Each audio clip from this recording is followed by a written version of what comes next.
C'est en 1957 que naît l'idée de transposer au cinéma Spartacus. Emballé par le livre, Kirk Douglas prend une option sur les droits d'adaptation et confie l'écriture du script à Howard Fast, l'auteur du roman.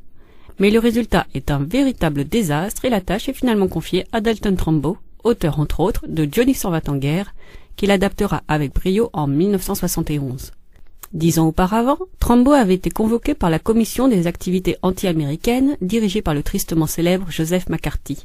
S'appuyant sur le premier amendement de la Constitution des États-Unis d'Amérique, qui garantit la liberté d'expression et de réunion, Dalton Trumbo refuse de répondre à la question « Êtes-vous ou avez-vous été membre du Parti communiste ?» L'écrivain intègre alors le cercle très fermé des 10 de Hollywood et est condamné à 11 mois de prison ferme.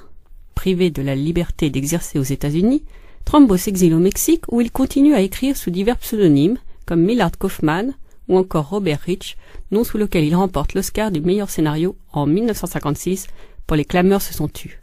Dalton Trumbo sort officiellement de l'ombre en 1960 lorsqu'Otto Preminger demande qu'il soit crédité sous son vrai nom pour son film Exodus.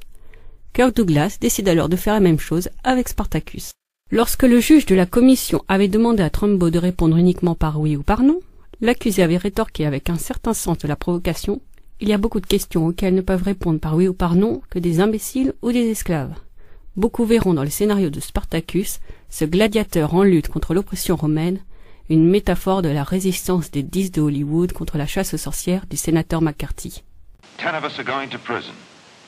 Casualties of the Cold War. How many more will there be? There need be no more. That depends on you.